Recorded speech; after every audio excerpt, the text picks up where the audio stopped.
Test, test.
you.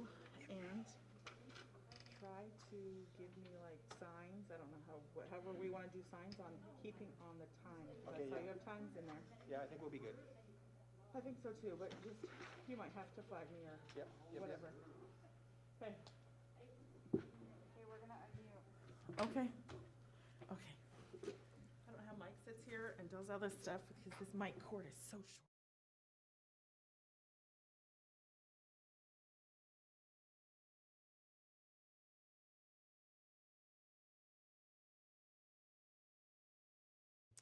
We did have an executive session before that we just came back from, so we actually did our flag salute then, at that first meeting.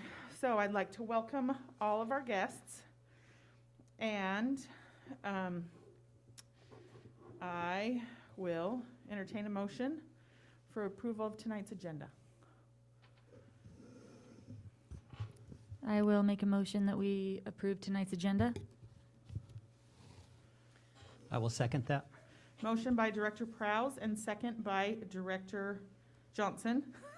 I might just call you by first names because I might not remember your last names. And I need to mention that Director Garza is not feeling well, so he is joining us by Zoom, but not able to conduct the meeting. So, all in favor of approving tonight's agenda? Aye? Aye. Aye. Mike, can we hear you as well? Yeah, he said yes. Oh, got it. And motion carries 5-0. We are now ready to move to our public comment. And so I'm just going to read a quick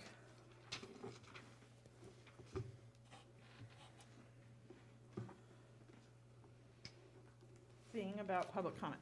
All right. Okay. The Othello School Board of Directors is committed to hearing and seeking input from parents, teachers, and the community at large in a variety of formats. One of these formats is public comment on our regular scheduled board meetings.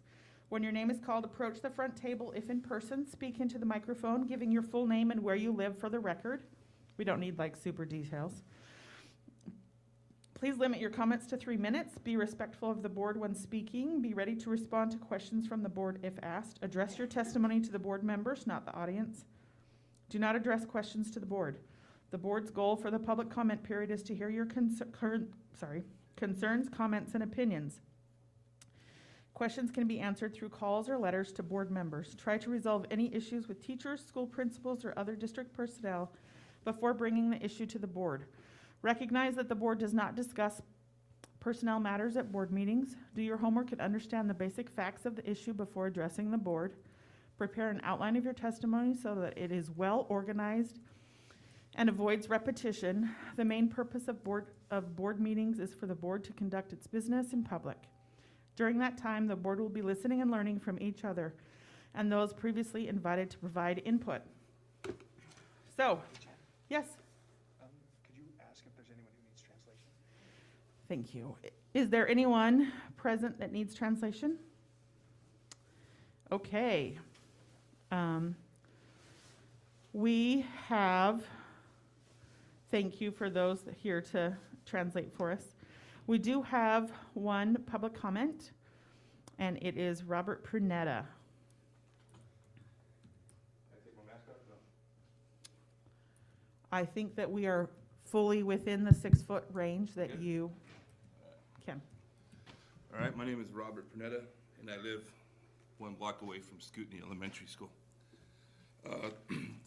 First and foremost, I'd like to thank the board for everything they do. It's not an easy job, and I wouldn't want it, so thank you. My intentions tonight are not to make anybody mad or offend anybody, and I probably will. So Are we picking him up on mic? I mean, I know that he's loud, Oh, super loud. but, okay. So I apologize in advance if I offend some people. That's not my intention. I'm talking for me, nobody else. I'm a teacher at McFarland Middle School. I've been there 14 years. And honestly, the vibe of the teacher is at an all-time low, in my opinion. And this started back before school started, when the state mandated the vaccinations. And I get that it's not OSD's fault. The governor was, so I was one of those teachers that were very affected by this for 2 weeks. It was probably like the worst 2 weeks of my life. I didn't know what I was gonna do, and thank goodness, we were able to get the exemption, the religious exemption. And I thank OSD, for accepting mine, so I didn't have to take the shot, so I'm very grateful for that. During that time of uncertainty, Pete was giving speeches at the different schools, and some of those conversations got really difficult, and there's some teachers that got upset about how Pete presented that, which is fine because everybody interprets something different. I personally thought that Pete did a great job at McFarland, but some teachers didn't, and they started to talk. And when teachers talk, sometimes they get upset, and then it just spreads like wildfire. And then the exemption came, everybody was happy, so we were good for a little bit.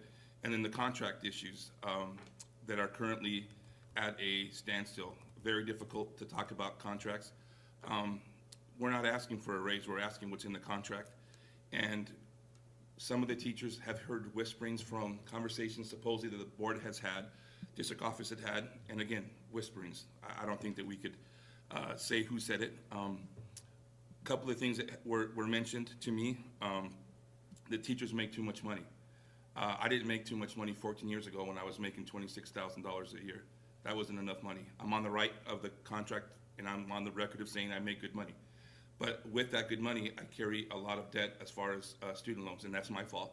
But there's some teachers who don't make a lot of money. And so I think when people say teachers make too much money, not all teachers make good money.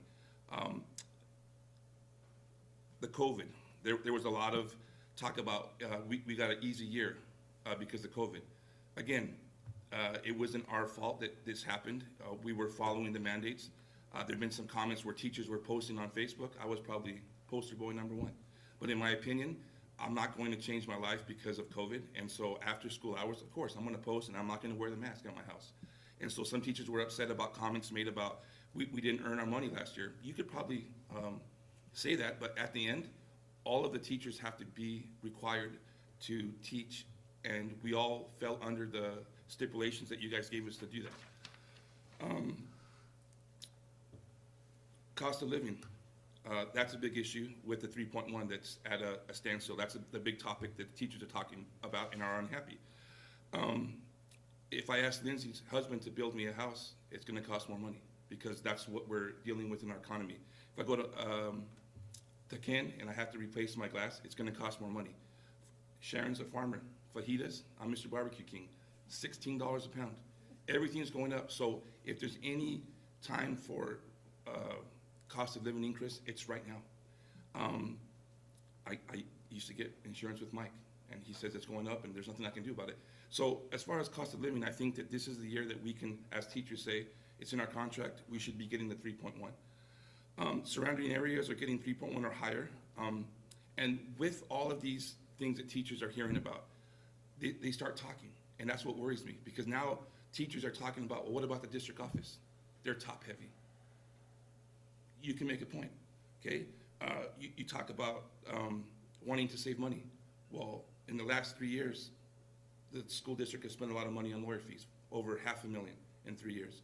Now, a rebuttal would be OEA has taken you guys to court, and that's a lot of money, and I would agree with that. But at the same time, there's a lot of stuff outside of OEA that has happened. I've been interviewed 2 times by a special investigation group, and in my mind, that wasn't handled correctly, which is fine. I could have filed for a grievance. I'm not doing that. But other people that are upset, they might do that. And why am I telling you this? What's the point of me telling you this? And this is what I want to. The teachers aren't happy right now. And you guys want to build more schools, and you want McFarland to be beautified. And I'm a big fan of McFarland. That's my school. I want there to be, and we have a need. But in my opinion, if you're going to run this bond and you don't have the support of the teachers, guess what? In my opinion, I don't think it's going to pass. And so you guys as a board need to know that some teachers, not me, and most of them, I'm here for them because they don't have what it takes to come and tell you guys this. But I have a lot of teacher friends, and they're all upset. Not all of them, some of them. Okay, but at the end of the day, when somebody at the district office is making more money than a teacher with no degree, you know what I say? Congratulations, that's awesome. Most of the teachers are happy for what they make. Okay, Pete got a huge raise compared to Dr. Hurst, and guess what? Nobody complained. He deserves it. We're in a situation where he deserves it. So nobody is complaining about that. But all of a sudden, all the focus is on the teachers, and now we have complaints about Pete's wage. We have complaints about people in the district office making what they want, and that's concerning to me, because at the end of the day, these teachers go to school and they have this grudge against the board, they don't want to give me money, and it affects the way that they teach. And that's why I'm here, because I don't like seeing my comrades teach how they do, because in the end, it affects the kids. And, am I almost done? I went Yes, way over? yes. Okay, that's it. I should have said we No, want that's the fine, thing, and I but thank you for giving me the time, but that's why I'm here, because I want this bond to pass, I want teachers to be happy, and you guys need to know that as a whole, in my opinion, we're not good, teachers aren't good, and it's coming out to the kids, it's coming out to the admin. Every single admin in these schools have to hear these teachers complain, and it's bad for them, because in the end, I feel like our admin has nothing to do with the issues that are happening, but because these teachers are like this, it's harder for them to have to manage us. And I hope that we can find a quick resolve to make these teachers happy. And I thank you for your time. does any of the board have any questions for Mr. Prunetta?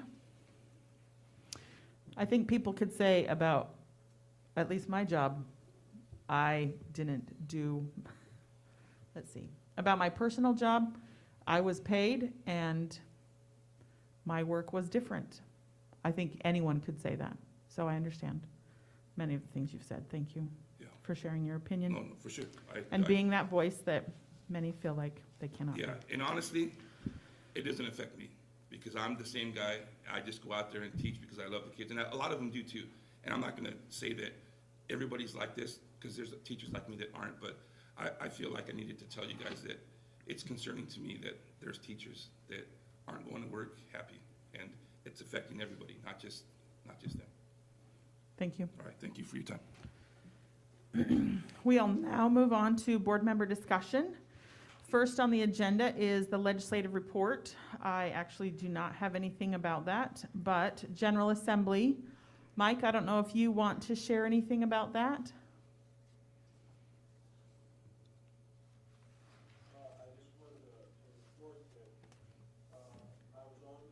Mike, can you hold on 1 second? We're going to try and get your sound.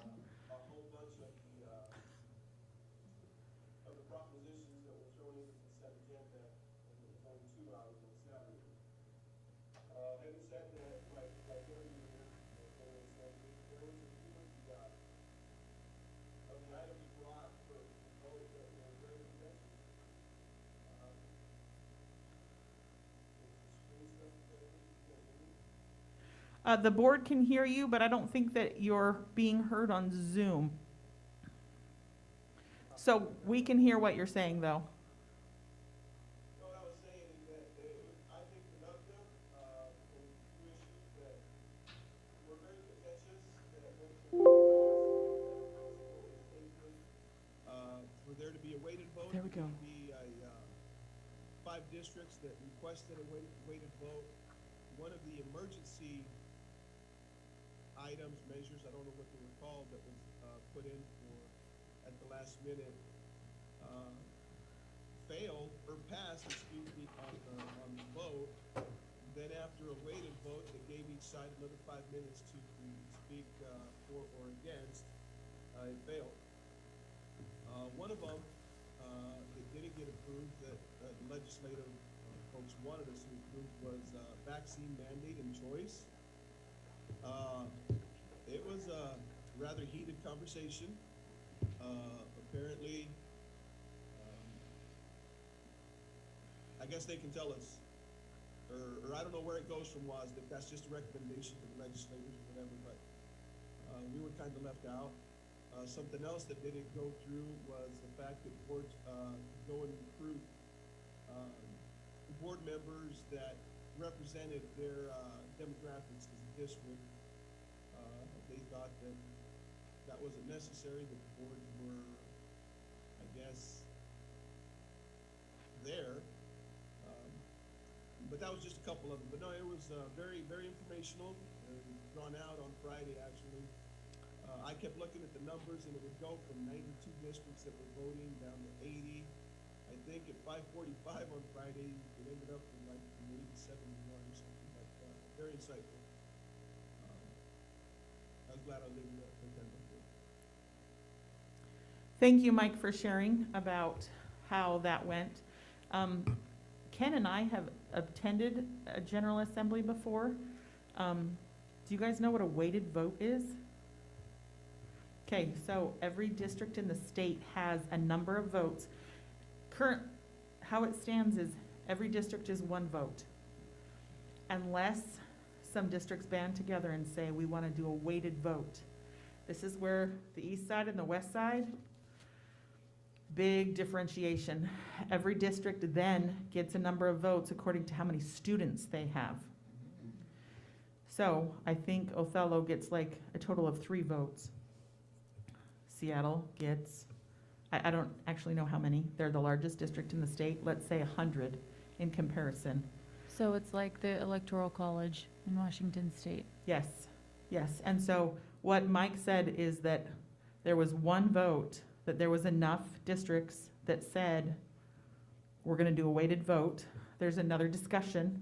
It passed by just every district got 1 vote, and then it failed, or vice versa, when it was a weighted vote. Ron Mabry, who just became president-elect, actually at a meeting that Ken and I and Mike were at a couple years ago, said, if they pull a weighted vote, we're screwed. This whole side of the state, we all pretty much vote similarly. Every time they do a weighted vote, our votes don't count. Don't count. We don't have enough pull. And so I had never seen one. I like his words resounded in my ears when I said that, and I thought, oh, I hope I never see that. But anyways, so Mike was not able to do the priority calculation, and so I had reached out and asked him to send me the email, so we got that in according to the priorities we talked about. They actually asked for the top 15. We only discussed 5, so I put in our top 5. So you just know that that is all done. WASDA conference, unless there's any other questions on that. Okay. Travel arrangements. So student reps, Lindsay and I, Pete, and whoever else from the district, we're all going in person, and there is a presentation that some will be doing as well to discuss travel arrangements. Marissa, do we get to hand that over to you? Or Pete can answer for you. Yeah, so it looks like we'd probably be best to use 2 vehicles. So we can either arrange for 2 district vehicles, or if someone is going to be driving a private vehicle, we just need to know that, and then we can make arrangements for who's going to ride with who. I know the student reps obviously need a ride. I'm good to ride with the group. Same.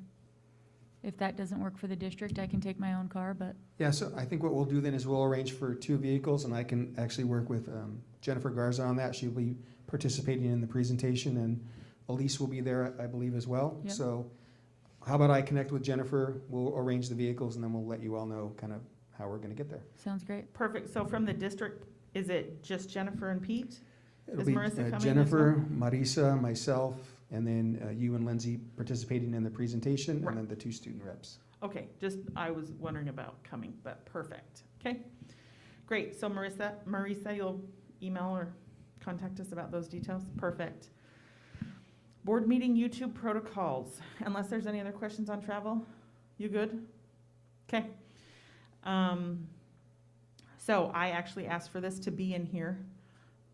The last 5 of the board had an unwritten rule that only YouTubed, the only YouTubed meetings would be regular meetings.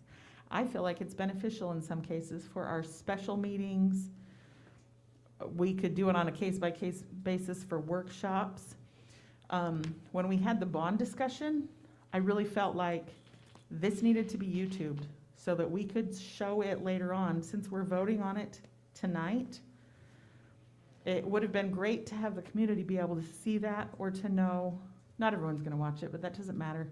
I would rather have the transparency as much as possible. So I wanted to hear other board members' views on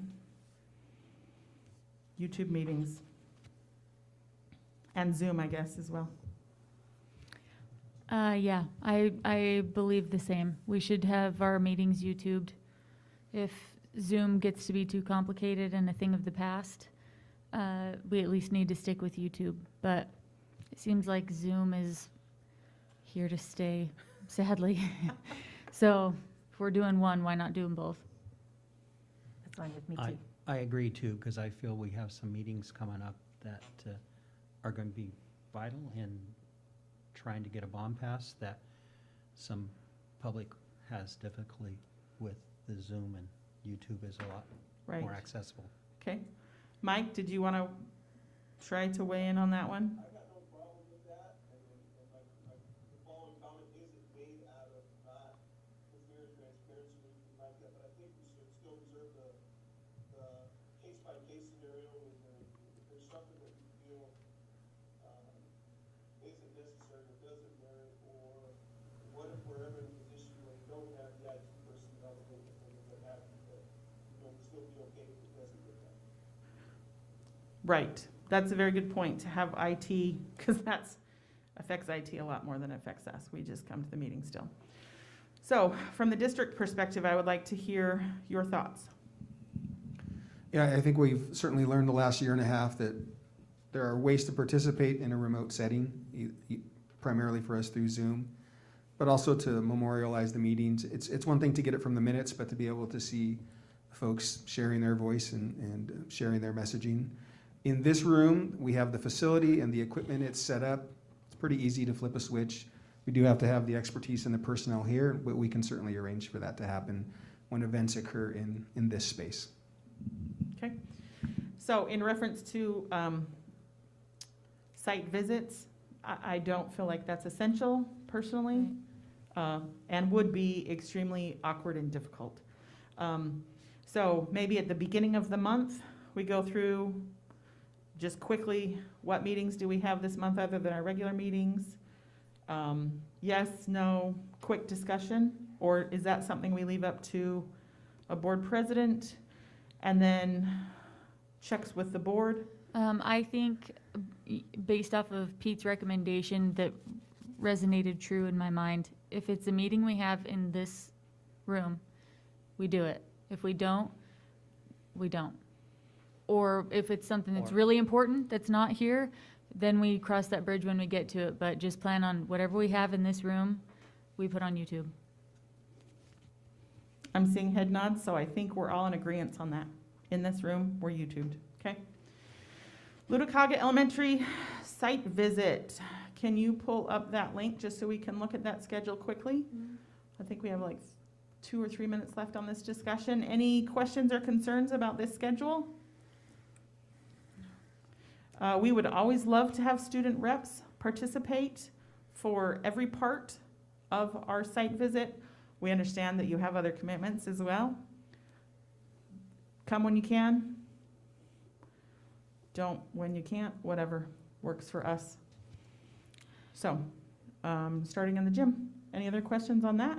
No, but just a quick reminder that after that is over, we have another board meeting. At 10:30, we have a Zoom. Yeah. Yes. Are we coming here or are we just doing it from our houses? I think whatever you're comfortable with. Is this boardroom available if the people want to come here? Yeah, we can make sure the boardroom's available. Okay. Okay. Thank you. I'm not sure I will be present for that. I will not be present for sure. I may try to Zoom that from my office. So, we are on to student rep reports.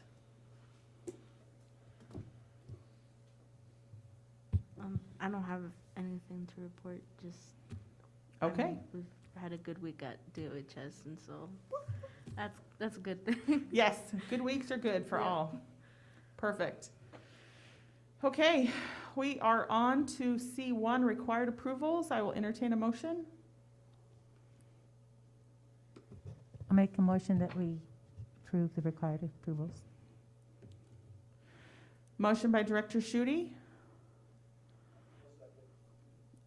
Second by Director Garza. All in favor? Aye. All oppose? Nay. Aye. Aye. Okay. Passes with a 3-2 vote. We will now go to accounts. Do we need to have any discussions? Okay. Accounts payable warrants. I will entertain a motion to approve accounts payable warrants 2.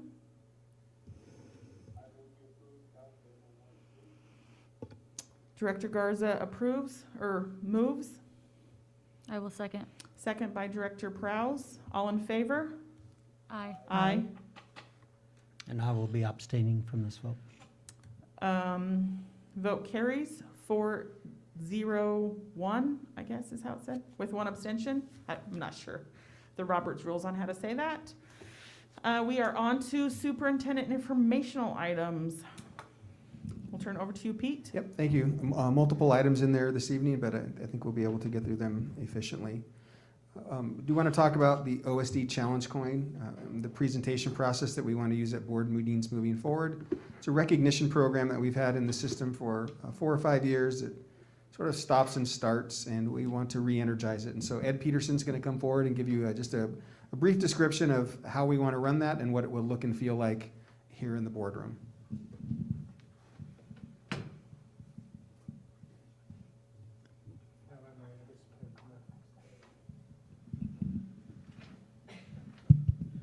Okay, so I had the opportunity a couple of weeks ago to attend the annual State School PR Association Conference in Leavenworth, which was great because we haven't had a chance to do that for the last couple of years. A lot of the topic of the discussion was a lot of what you heard Mr. Pernetta talk about and what you've heard a lot of our staff talk about over the last couple of years, is that school employees are stressed out. They feel underappreciated, they feel underrecognized, and everybody likes to come to work and feel like they're appreciated for their work and get recognition for the tasks that we do. So I came back and I talked with Pete about ways that we could do some public recognitions, bring them before the board so that you can hear some of the accomplishments that our staff are, some of the achievements of our staff, get to meet some staff that maybe you haven't met. I know you're all pretty well connected, but also for our community to have the opportunity to hear those stories as well. And to hopefully let our staff know that we do appreciate them and we are watching and that we value their contributions tremendously, and the students do as well. And so Pete got excited and ran back into his closet and brought out one of the challenge coins and said, we have like a whole truckload of these.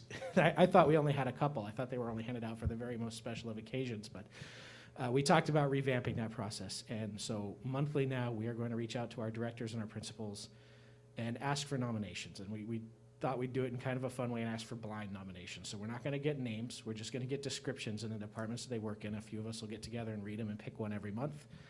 And bring them in, invite them in with their family to come to the board and have the person that nominated them here as well to talk about them a little bit and why they were nominated and get that public recognition. And start handing out those challenge coins that really are just doing no good sitting in a closet gathering dust. And so I'm really excited about that. I think we're going to bring our first nomination to you at the next board meeting, I think on the 22nd. Is that right? But it'll be a good way to get that connection to the community and hopefully start letting people know that we're valuing their work. Love that. Awesome. Any questions? Love the idea. I love the blind concept too. Very fun. All right, thanks, Ed. The next piece is just an update on the search for the assistant superintendent. You should be aware that we recently posted that position on our website and with the local sort of listservs in our state, and you're getting some activity and some action around that posting already. Just wanted to share the timeline with you rather briefly, which is we're going to run the position of the opening through December 31, leave it open till the end of this calendar year. We'll evaluate the applications along the way and then into that first week in January. We'll begin to offer interviews, we expect by the 10th of January, to invite folks to come in and interview for the position. And we'll run those interviews the week of the 17th. Pending a high quality candidate pool, we would expect to bring a recommendation to the board on January 24th. Just wanted to give you an update on that process, let you know that it's been launched, and we'll keep the board updated as we move forward. The next item is around the redistricting map, and I think that PDF is attached there. You'll, I think, remember that we've presented this a couple of times at a couple of different board meetings. Really what we're looking for tonight is a sort of consensus from the board that you're comfortable with the numbers and the simple adjustments that were made to the lines based on the requirements for particular percentages in each area. So what we're asking is if you're okay with us telling the group to move forward to the next step. Has everyone looked at the map and made sure that they're in their correct color zone? More than anything currently? This only really affects the Three of us. three Yes. directors. And so the district summary report, the total population for all three, I'm really impressed on how close those numbers come out. Yeah, we thought it was excellent as well, that there was a real Along effort those to lines. balance those numbers. And so we were hoping that the board response would be, yep, let's move forward Yes. to the next step. Yes. And the ethnicity details was, I felt was very interesting and would be near and difficult, near impossible to get them completely level across the board, but did as good a job as possible. My district got huge. But the only thing I want to ask about is the current map that is on the, how long until this gets approved, finally? What's the next step there? And can we get a great detailed map that can be zoomed in on our district website, because the map that's there, no fault of yours, it's more than 10 years old, is horrible.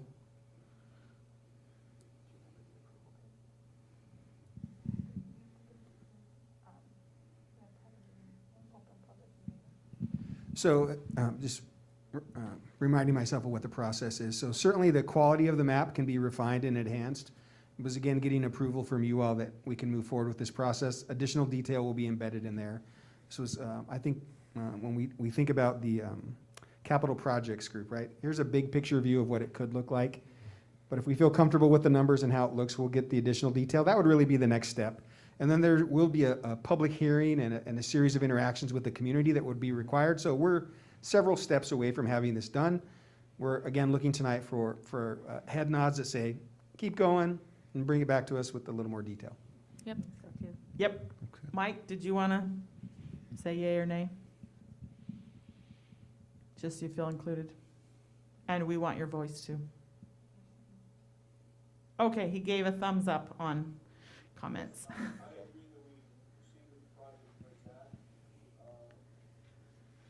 Just knowing that at Leavenworth, we would like a better resolution map that we can easily access and more better defined of the county. So for those that couldn't hear, a better resolution map is a goal at the end and keep moving forward. Was that basically, okay. So like, are we talking like 3 months out? 15 days? We're not gonna hold you to it, just an estimate. Yeah, I think we'll check in this week with the group that's working on that project. We'll get a timeline from them and then share that with the board. But, That'd be I think we'll perfect. shoot for the next board meeting to have a higher resolution map. But again, we'll check in with them and make sure that's a reasonable timeline. Okay. Okay, the next item, OSD vaccine clinic options. This is, I've been thinking about this question or this concept for the last several weeks, and I've landed on the letter C as an important letter in this. And so one of them is, do we want to collaborate and with CBHA, with the Department of Health, with another provider to provide vaccine clinics for our students? The question came up based on an outreach from the local Department of Health. They asked to meet with the district. So I sat down with them, with 3 healthcare providers and then a director from local Department of Health, so community members. And they shared the options that are available for the OSD if we decide that we want to offer optional vaccine clinics for students. The other important words here around that collaboration piece are around, I need some consensus from the board if you all want me to move in that direction. And the other piece that people need to hear really clearly is that the consent from the families before we do any of this. That's going to be the other key component here. So in setting up that meeting and in the conversation with them, the first thing we talked about was consent form from the families, not stepping in between students and families about this kind of decision. We can offer it a number of ways. We could do it again, through a partnership with CBHA, if they're interested, where we send kids to their site. We could bring them to our sites and do it on a particular day. We could offer it on a Saturday at our facilities. There's a number of ways we could do it, and the Department of Health would support us through that. Because the last C is really around convenience. If it's more convenient for our families who are interested in that option and will consent to it, would they participate? And I think that's the angle that the Department of Health is taking. So again, I'm looking for consensus from the board that you would like me to continue those conversations with the Department of Health and make that an option that's available for our students.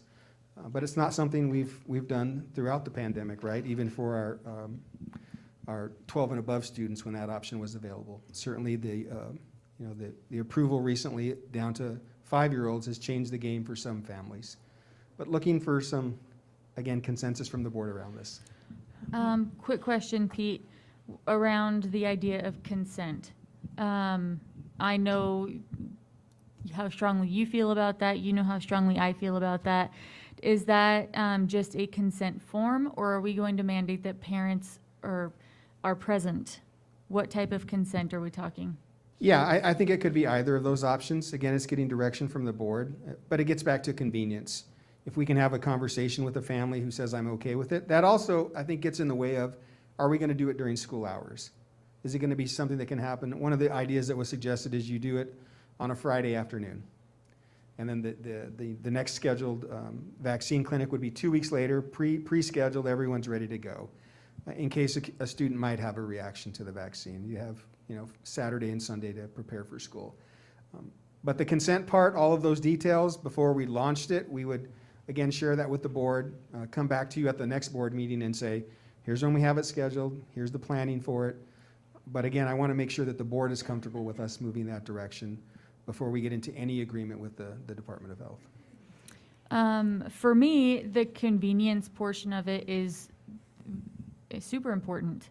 I mean, we do a lot for our families in the community to make convenience part of everything that we are, part of our entire mission, in keeping our kids healthy and keeping them educated and keeping them fed. We try and work around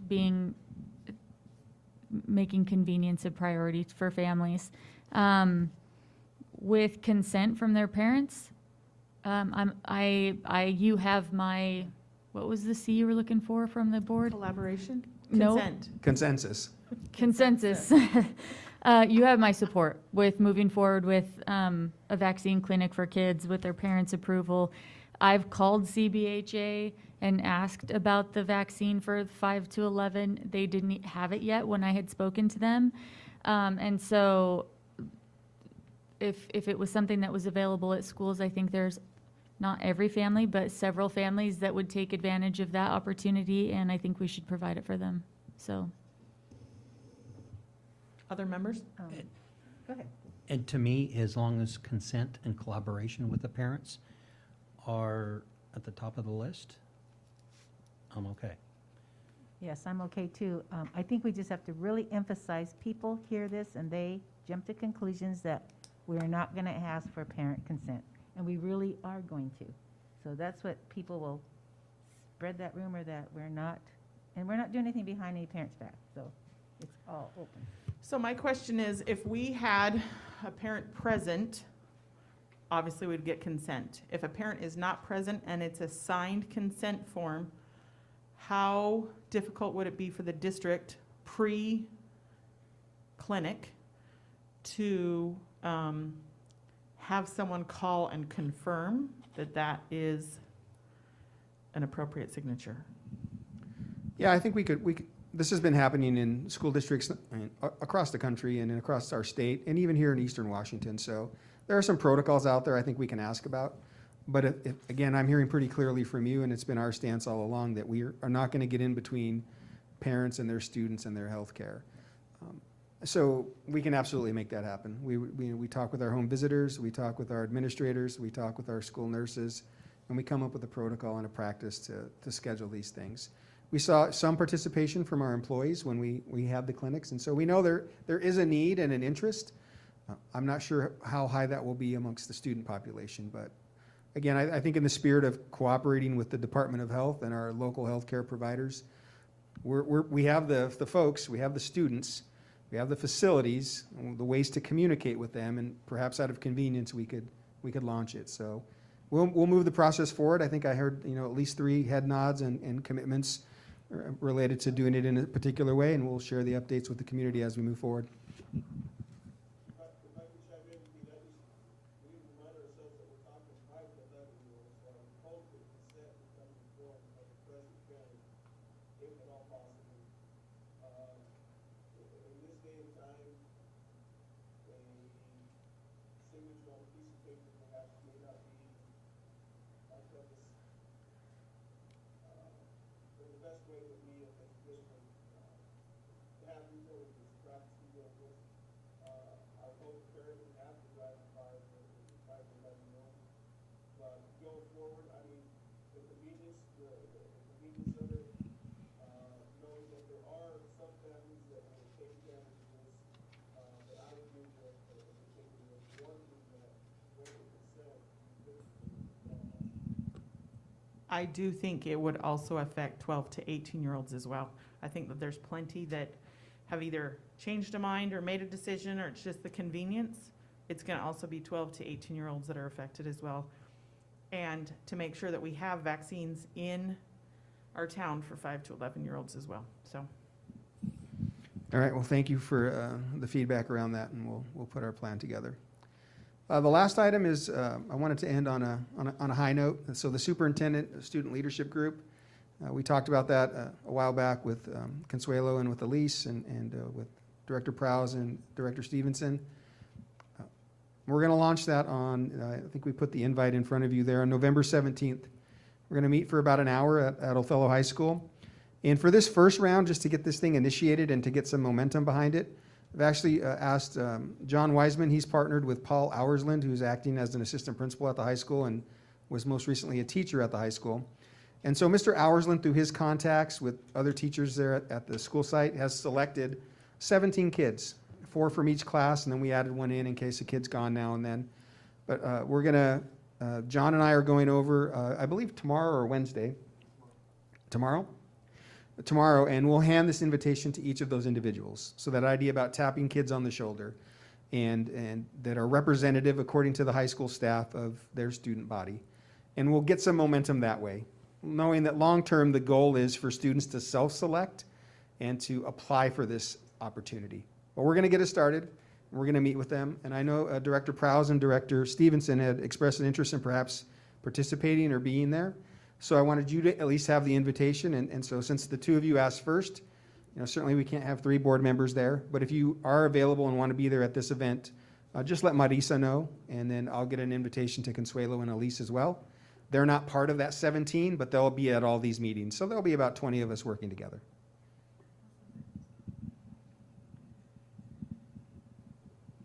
And I will be there. So will I. And we actually have a meeting that day at 1, Pete, so. So we're going to spend the day together. yep, there you go. Lucky you. All right, those are all the items for the superintendent report, so thank you. Perfect. Moving on to D1, graduate profile and benchmark progress report. Yeah, if you'll recall, when we were considering the transition from policy governance, wanting to make sure that we continue to monitor progress in the system and to assure that the organization is performing, we established some key dates and activities in our board calendar. And so today is one of those days to provide an update around the benchmarks and the grad profile. And so we have some data to share with you and then some comment, and certainly would welcome questions or comments from the board. And John's going to work with me through this presentation. So we'd just like to bring back to your attention the building goals that were shared with the board back in August. And so these were the key initiatives and instructional goals that they had for their staff and for this upcoming school year. And what is exciting to report is, despite all of the various complications and maybe some of the distractions and things that have happened throughout this school year, that they continue to stay true to it. And we've seen that. I think the board has witnessed that on the site visits that you have been on. And I know Pete is continually in the buildings and working with the principals and visiting classrooms as well. And so it's exciting to see that the work continues on to be able to move forward and keep that focus on student learning and on instruction. The next slide is just a high-level summary of what those building goals are. So while each school is unique, there were some very common themes around that. So one is around data systems, really looking at student by student and understanding their impact, strengthen our professional learning communities, or meaning really working and teaming together, both certainly at each grade level or department, we see that, but we're also seeing it across the district. So schools sharing information with one another and expanding that professional learning community, which is exciting to see and to witness. The instructional core, making sure that every student is receiving a high level of instruction and curriculum, and which ties into the viable curriculum that everybody, all means all students have an opportunity for that. And so tonight we're going to be sharing some early data around the OSD benchmarks that we're going to go over in just a minute. But I just wanted to assure you that the information that we're going to share, the schools have had or are collecting now and are using that to inform their decisions. So they're running it through their data systems. They're identifying where there are strengths of the students in their learning and where there are opportunities, and are going through that process day in and day out. And so excited to share just some of the information, like Pete said, that we have now. If you'll remember our, I think it was the board retreat at the lighthouse across from Othello High School several months ago now, we shared this concept with you about weighing the pig, and that when you think about the system and student performance and assessment after assessment after assessment, the pig doesn't get any fatter if all you do is weigh it. But it's important that we take times to share the weight, and that's what tonight is about. So I wanted to call you back to that image and that conversation that we had to tell you that we're making decisions based on the information that's coming to us, and as John just shared, the schools are doing that day to day, moment to moment. There was a group here today from Hiawatha that spent the entire day thinking about how their kids did when they weighed them, right? When they ran through this assessment and then decided how they were going to feed them for the next 6 weeks. That's happening across our school district and across our system. And so, but tonight is a little bit about how things look. I'm always a little jealous that Pete always gets the pig slide, but I just had to say that. When we look at our district benchmarks, again, this is something that you have come before the board earlier, and this idea of 100%, this idea of that every student matters, and there are some key indicators that we want to strive to reach towards. But I will want to bring to your attention that there have been a couple of adjustments and tweaks based on teacher feedback as we presented it with various staffs and with admin. One such is the very first. It was OSD preschool students be ready for kindergarten, but we recognize that there's a lot of our kiddos that come to us in kindergarten that weren't part of our OSD preschool. And so we wanted something that we could, what's something that we have control over as far as instruction and curriculum and things that are happening. So it was adjusted to kinder students for first grade.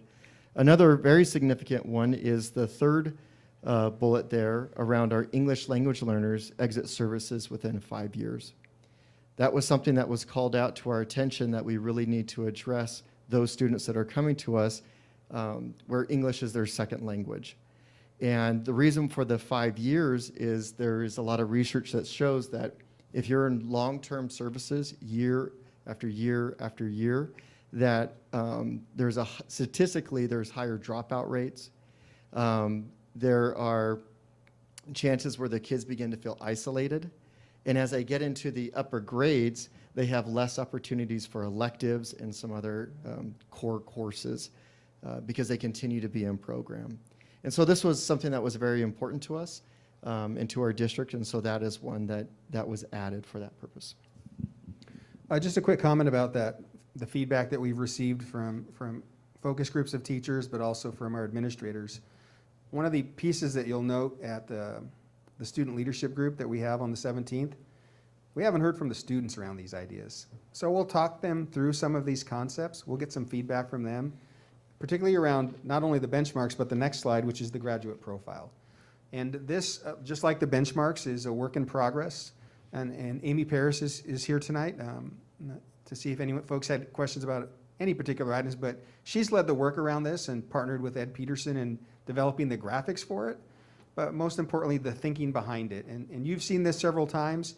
I'm particularly interested in hearing what the kids think about it and sharing that with them, those at our high schools. But work continues to happen around this.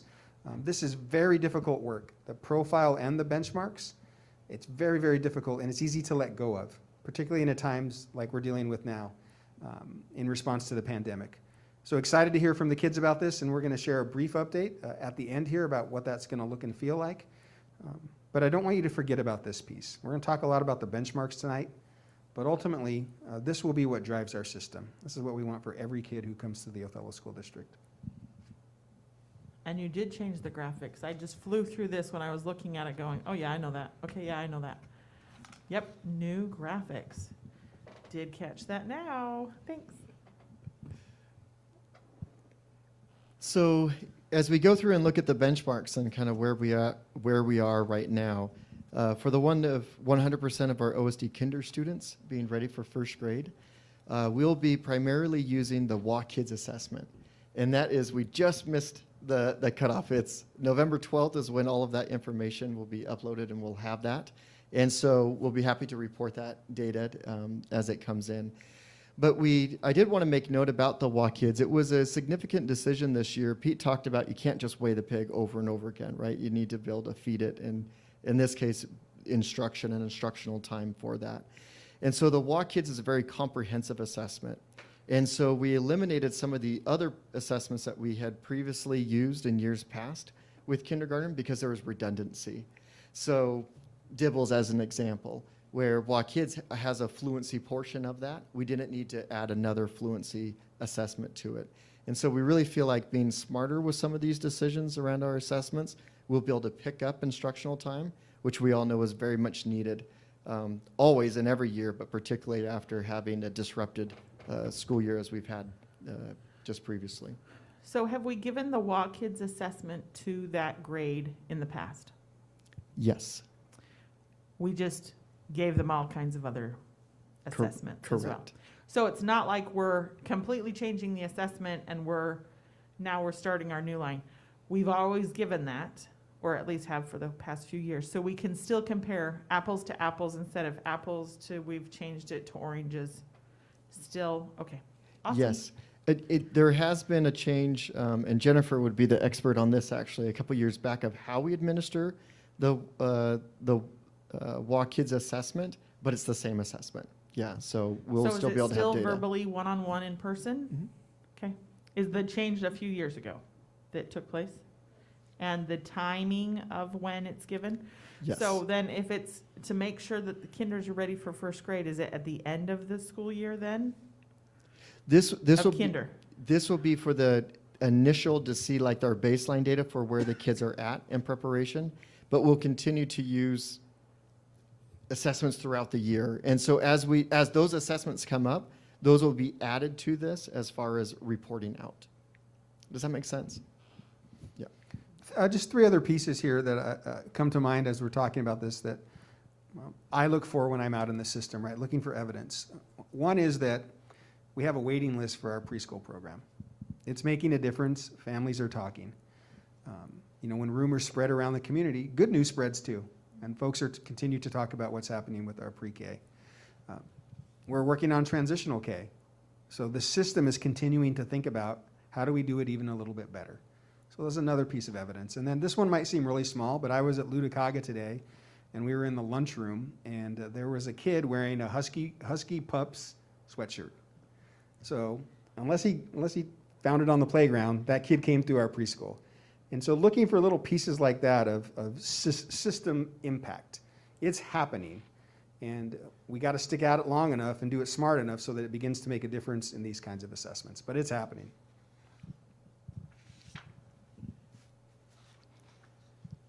The next one, we look at the third graders to be able to read on grade level and their language of instruction. Wanted to give some, again, some early data that we have for this school year. So the first is, and it feels kind of odd to talk about smarter balanced assessment data in the fall. It is historically always been given in the spring. And so, but last year, because they didn't give the assessment, they chose, the state of Washington chose to give it in the fall, and then they'll also take it in the spring. But it does give us an interesting kind of perspective and some baseline data that we've all been looking for. And so this is the third grade ELA Smarter Balanced Assessment, but I want you to note that it was our fourth grade students that took the third grade Smarter Balanced Assessment because they missed it in third grade. So that's I just want to just be clear about that. And you can see there for the various schools, the percentage that were at or above grade level on that reading assessment. We also included the STAR reading assessment, and this is the English version. There is also a Spanish version for Ludocaga. And you can see the percentages of students that are reading at or above grade level at each of those sites. One note about that, as I was collecting the information, is STAR can be given. There's more district local control as to when the test is given and how many times it is given. So this was the first collection of data.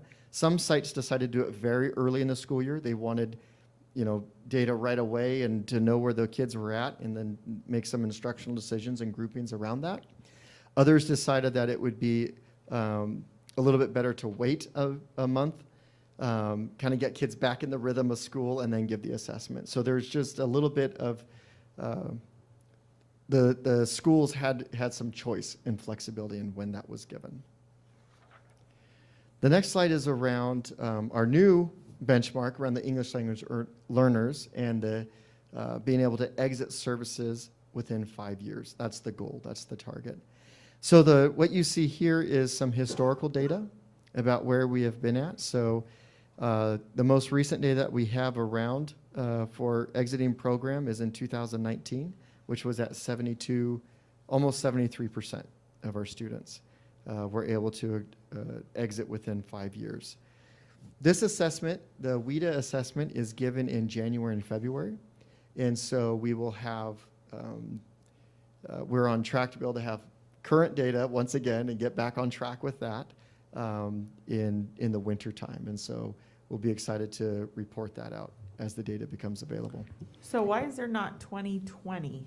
Is the one in January, February the 2020 numbers, or will that be the 2021 numbers? It will be the 2021 numbers. There was Like COVID hadn't hit then. it had, so it was in March. So the window is actually starts in January, can go through the spring. Our district has always given it in January, February. And so some districts weren't able So to the give the state- assessment. The Yes. state is who Yes. changed that. Yes. We gave it, but the state didn't give out the numbers to everybody, is what you're saying. That is my understanding, but I Okay. can follow up on that to be sure, but that's my understanding. Okay, that makes sense why Yeah. there's a hole. Thanks. So, Quick question, John. yeah. When you guys pull your data, are all kids included? Like any kids with special needs or an IEP or anything like that? Is it all kids included in these numbers? That is correct. Okay. Yes. Good question. The next slide jumps to, our expectations in preparation for graduation. So the benchmark, about 100% of students passing algebra by the end of ninth grade. You can see that the percentage at the secondary level was 88% of our ninth grade students meeting that standard. But I think we would all acknowledge that being prepared for and being able to pass algebra doesn't begin in the ninth grade. Certainly begins before that. And so we wanted to pull across the Math Smarter Balanced Assessment. It was the same assessment window and description that John provided for this year's, for the ELA portion he shared just a moment ago. But this is a combination of all 3rd through 5th graders at those school sites. So combining all of those students together as they march towards that freshman year having passed algebra.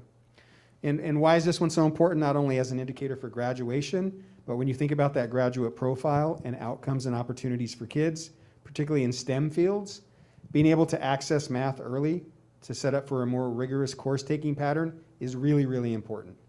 And so if you're not prepared for algebra in 9th grade, you really limit some of your options and opportunities to take some of those more advanced courses that would prepare you for some really high-paying and competitive jobs in the state of Washington.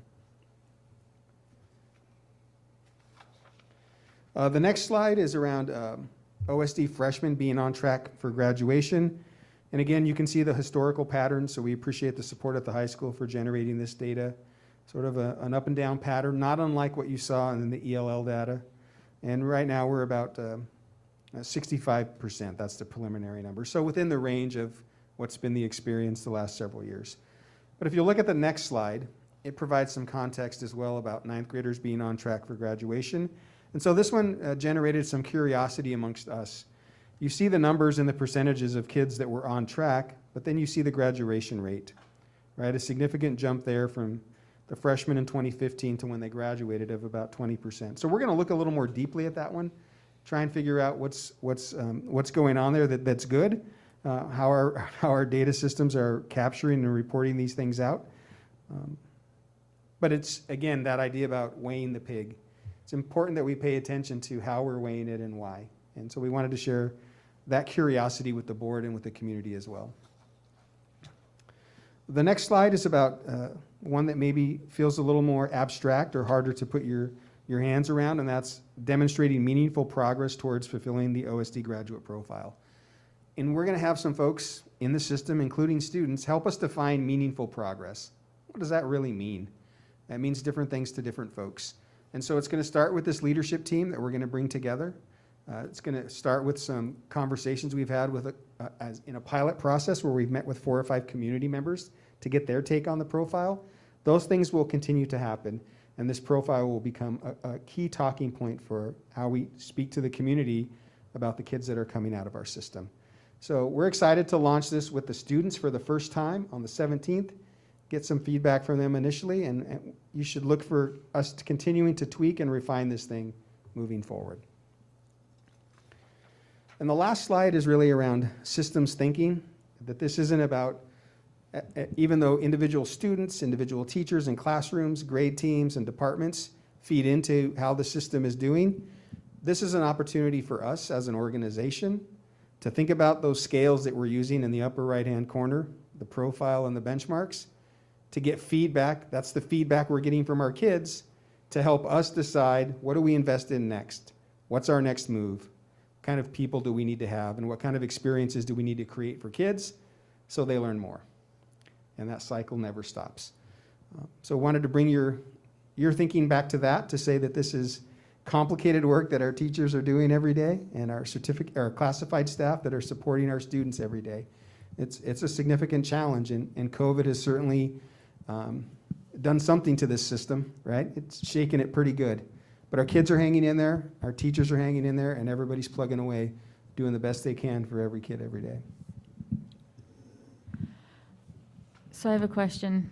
I noticed in all of these slides and through the benchmarks that we focus, pre-K through 6th grade, and then we pick up at 9th grade, and we kind of lost our 7th and 8th graders. Like the middle school wasn't on any of the, I don't know if accountability slides are the right ones or what, where we're getting data back and doing some difficult testing, and I don't want to say, turning the screws to the elementary schools to say, like, we need this matters, right? So this accountability with their numbers. What about our middle school? Yeah, that's an excellent observation.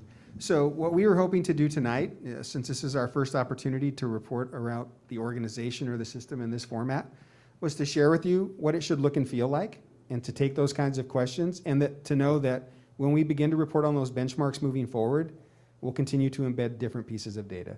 You'll hear about the different school sites. You'll hear about what's happening. So the piece that we included around smarter balanced assessment for math, 3rd through 5th, we could do a very similar thing for 7th and 8th.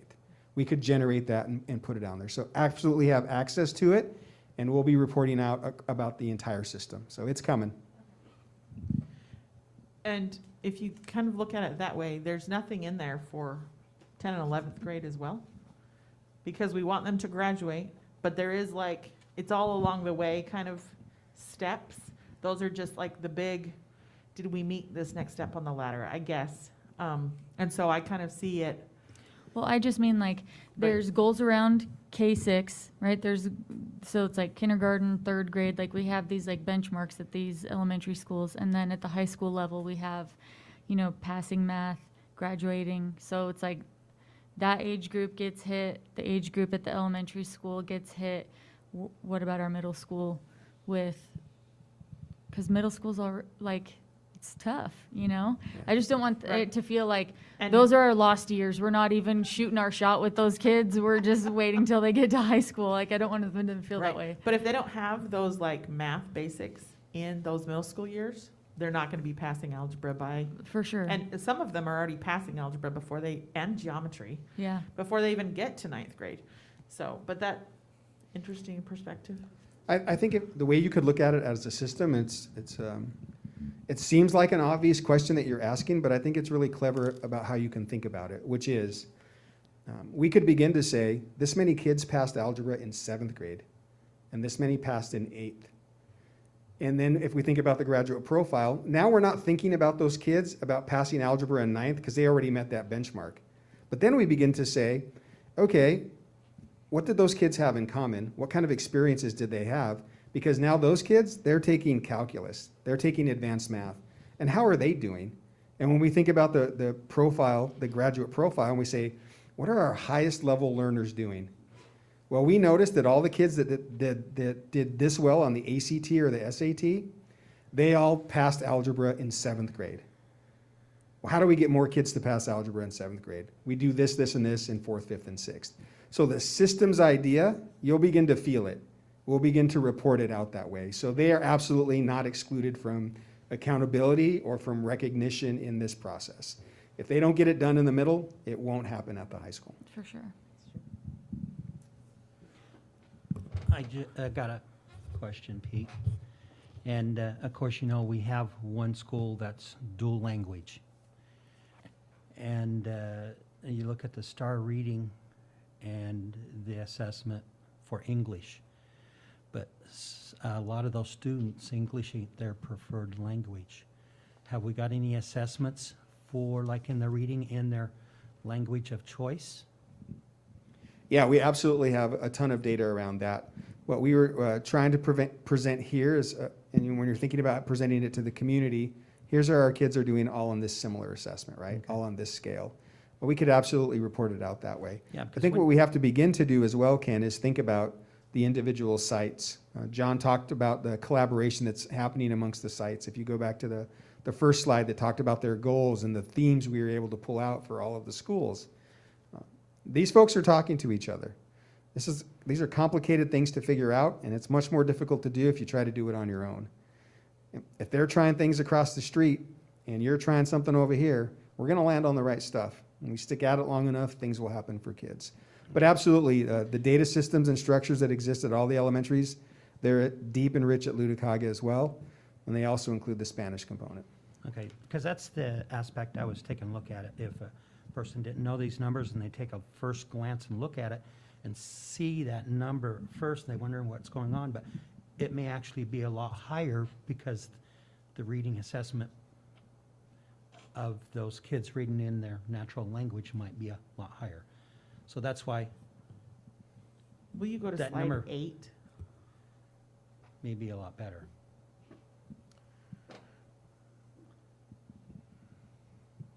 Yep, that one. So it actually says, read on grade level in their language of instruction. And just like John said, star reading was done and is done multiple times. So sure, Ludwig's number's the lowest there. Mhm. However, it could have been done that first 2 weeks of school, where, just as an example, Scootney could have been done 2 weeks ago. Of course, those numbers are going to be drastically different. Yes. So, but it's very clearly their language of instruction, which I think is key and kind of what you were asking, but.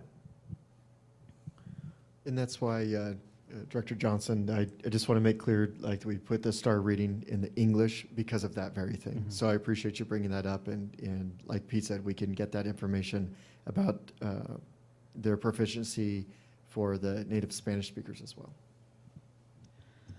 I'm so appreciative of the clarity of our goals and the clarity of these benchmarks and all of the things that you guys have put together. It feels really exciting, and it feels very clear and easy to understand, and like, hey, we can do this. So thank you. I love it. And reachable, definitely. Yes.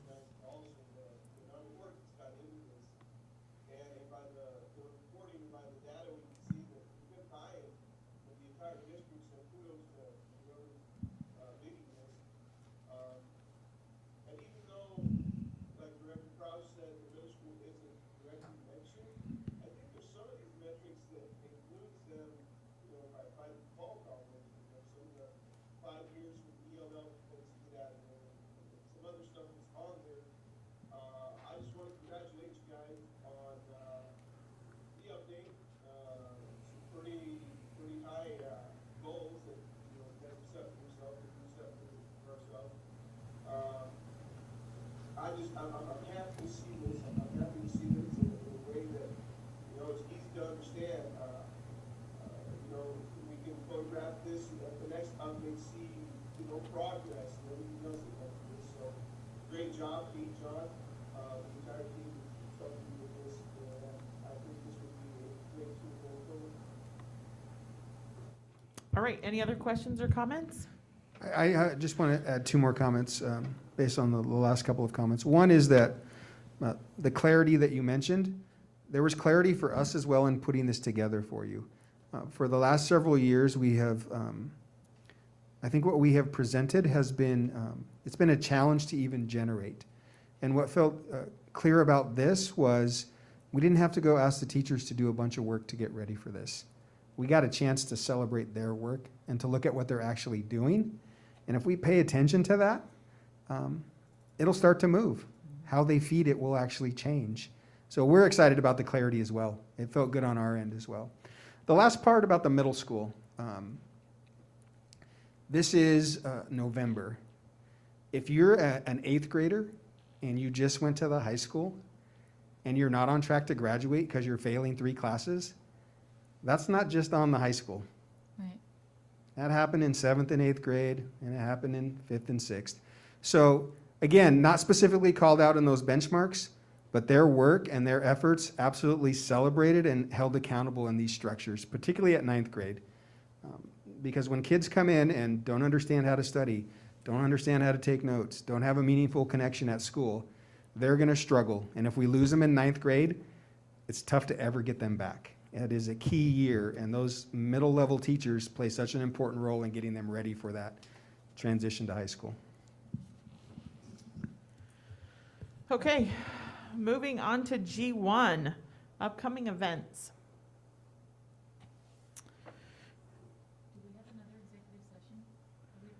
We do not have another executive session, correct?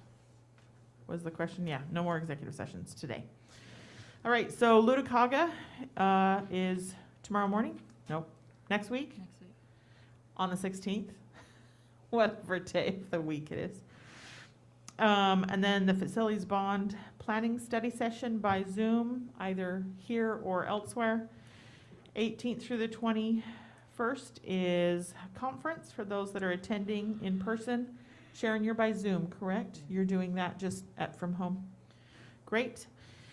And then on the 22nd, when we come back, we'll have our regular board meeting. Anything else that we might have missed? Someone's birthday or something? I don't know. Okay. Board self-assessment. Consuelo, we love to have you here always, whether you're able to contribute or not. We should have asked you what you thought of the graduate profile. Be prepared to share something. That student leadership team, please.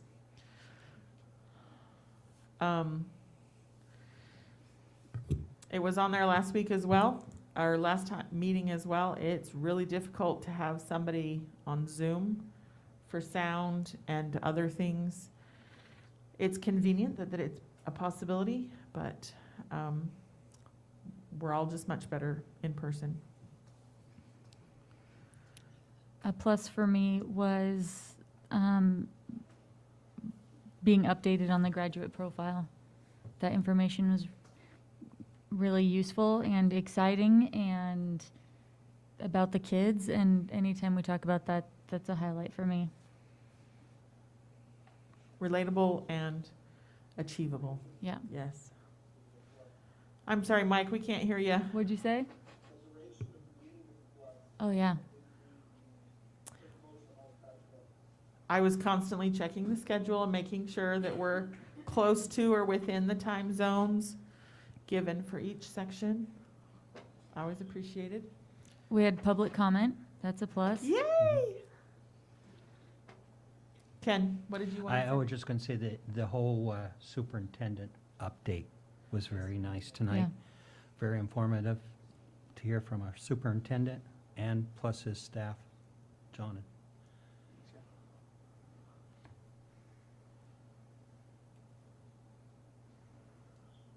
I think generally it was just a great meeting. Mhm. Let's keep moving forward with great ones like that. And Yeah. okay, anything else? We had not a packed audience, but we have more than it feels like normal, so we love that. Ted, thank you for sharing at the last minute. I appreciate that. It was being there talking about all that. Thank you for not being Yep. present. Even though Zoom is not, it's barely functioning, but thank you for not being present and not coughing on us. All right, unless there's anything else, we are ready to adjourn this meeting. Thank you.